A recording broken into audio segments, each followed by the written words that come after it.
Assalamualaikum warahmatullahi wabarakatuh. Perkenalkan, nama saya Gifran Rivaldi dari Prodi S1 Akuntansi dengan NPM 11122211035. Pertama-tama, yang terhormat Ibu Anggi Putri Kusumawardini, SEMAK, selaku dosen pengampu mata kuliah Lembaga Keuangan, serta teman-teman semua yang saya cintai. Pada kesempatan kali ini, saya akan membahas mengenai bank umum dan perannya dalam sistem keuangan Indonesia, mulai dari pengertian dasar bank, apa itu bank umum, sejarah perkembangannya di Indonesia, hingga fungsi, peran, layanan, serta tantangan dan transformasinya di era digital. Materi ini sangat penting karena bank umum memiliki peran besar dalam kehidupan sehari-hari, baik dalam aktivitas pribadi seperti menabung dan melakukan transaksi maupun dalam mendukung kegiatan ekonomi nasional. Dengan memahami bank umum, kita bisa mengetahui bagaimana sistem keuangan bekerja dan bagaimana bank membantu perekonomian berjalan dengan lancar. Apa sih itu bank? Secara pengertian, bank adalah lembaga keuangan yang fungsinya menghimpun dana dari masyarakat dalam bentuk simpanan, kemudian menyalurkan kembali dalam bentuk kredit dan layanan keuangan lainnya. Bank bertindak sebagai perantara keuangan atau financial intermediary yang menghubungkan pihak yang memiliki dana lebih, yaitu penabung, dengan pihak kekurangan dana, yaitu peminjam. Dengan adanya bank, masyarakat dapat menabung dengan aman, dan pelaku usaha bisa mendapatkan modal untuk menjalankan bisnisnya. Tanpa bank, arus uang dalam perekonomian akan berjalan lambat dan tidak teratur. Nah, teman-teman semua, kita di sini akan berfokus kepada bank umum saja. Nah, pengertian bank umum tersendiri adalah jenis bank yang memberikan layanan paling lengkap kepada masyarakat. Layanan tersebut mencakup simpanan seperti tabungan dan deposito, penyaluran kredit, layanan pembayaran, transaksi digital, hingga fasilitas perbankan modern lainnya. Bank umum juga dapat melayani siapapun, mulai dari masyarakat umum, pelaku UMKM, perusahaan besar, hingga pemerintah. Hingga cakupan layanannya yang luas, bank umum menjadi tulang punggung sistem pembayaran di Indonesia. Contoh bank umum yang sering kita jumpai sehari-hari adalah BRI, BNI, Mandiri, BTN, BCA, Bank Danamon, dan Bank CIMB Niaga. Bank-bank ini adalah yang paling banyak digunakan masyarakat untuk menyimpan uang dan melakukan transaksi. Nah, kita akan membahas sejarah singkat Bank Umum di Indonesia. Sejarah Bank Umum di Indonesia dimulai pada tahun 1828 saat pemerintah kolonial Belanda mendirikan De Javase Bank. Lembaga ini saat itu berfungsi sebagai bank sirkulasi atau penerbit uang. Setelah Indonesia merdeka, De Javase Bank dinasionalisasi pada tahun 1953 dan berubah menjadi Bank Indonesia sebagai bank sentral. Selanjutnya, pada periode 1950 hingga 1970, bank nasional milik pemerintah mulai berkembang, seperti BRI yang fokus pada rakyat kecil, BNI yang menjadi bank pertama yang didirikan pemerintah, dan Bank BTN yang berfokus pada pembiayaan perumahan. Nah, selanjutnya, memasuki tahun 1970 hingga 1990, pemerintah melakukan deregulasi perbankan, sehingga banyak bank umum baru berdiri dan layanan perbankan mulai berkembang lebih modern. Nah, masuk ke 1997, krisis moneter menjadi titik penting yang memaksa pemerintah melakukan reformasi besar pada sistem perbankan agar lebih kuat dan stabil. Memasuki era 2010-an, bank umum mulai memasuki era digital, ditandai munculnya mobile banking, internet banking, dan sistem pembayaran seperti QRIS atau QRIS. Nah, transformasi inilah yang membuat layanan bank menjadi lebih cepat dan mudah. Nah, selanjutnya kita akan membahas mengenai fungsi bank umum. Bank umum memiliki beberapa fungsi utama yang membantu perekonomian berjalan. Pertama, bank menghimpun dana dari masyarakat melalui produk simpanan seperti tabungan, giro, dan deposito. Dana yang terkumpul menjadi sumber modal bagi kegiatan ekonomi.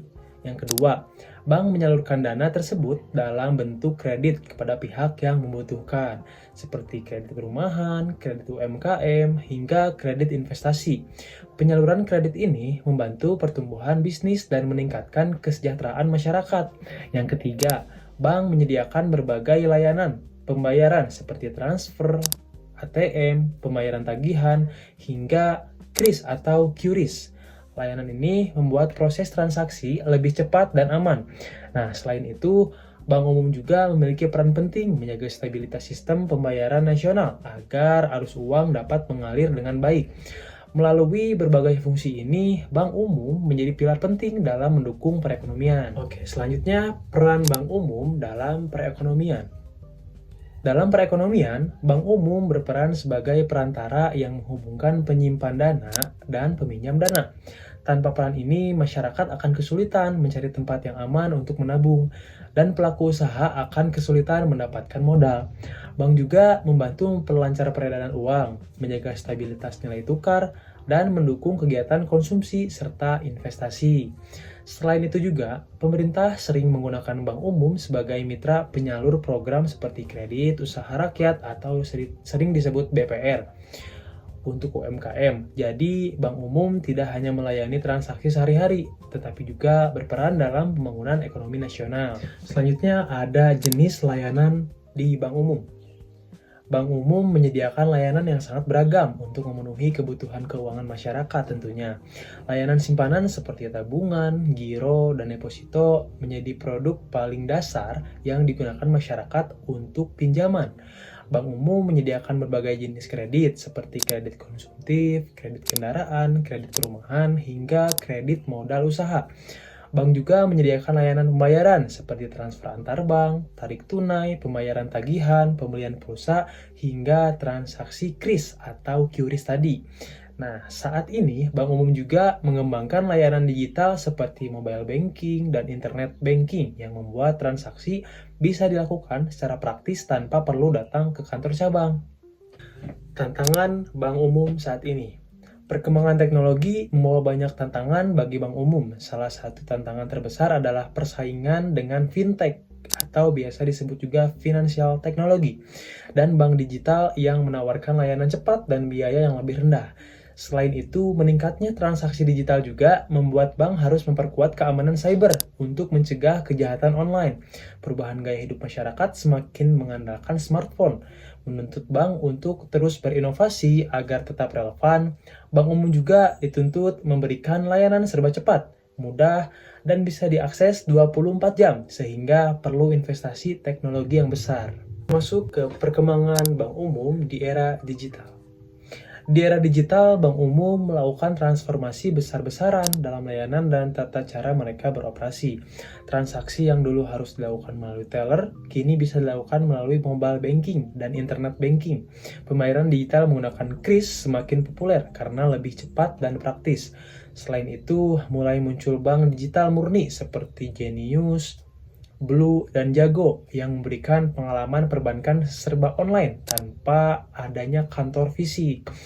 Bank Umum juga memanfaatkan teknologi seperti artificial intelligence, big data, dan biometrik untuk meningkatkan keamanan, mempercepat pelayanan, dan memberikan fitur yang lebih personal kepada nasabah. Transformasi digital ini membuat bank lebih mudah diakses oleh seluruh masyarakat bahkan hingga daerah terpencil. Nah, demikian tadi penjelasan mengenai Bank Umum mulai dari pengertian, sejarah, fungsi, peran, jenis layanan, tantangan, bahkan perkembangan di era digital. Dari penjelasan tadi, kita dapat melihat bahwa Bank Umum merupakan salah satu lembaga paling penting dalam menggerakkan perekonomian. Bank Umum tidak hanya menyimpan dan meminjam uang, tetapi juga mendukung usaha, menjaga arus transaksi, dan terus beradaptasi dengan perkembangannya teknologi. Semoga materi ini dapat membantu kita memahami bagaimana sistem perbankan bekerja dan mengapa Bank Umum sangat penting dalam kehidupan sehari-hari. Mungkin itu saja yang dapat saya bahas. Semoga menjadi ilmu bagi kita semua. Terima kasih atas waktunya. Saya ucapkan terima kasih. Wassalamualaikum warahmatullahi wabarakatuh.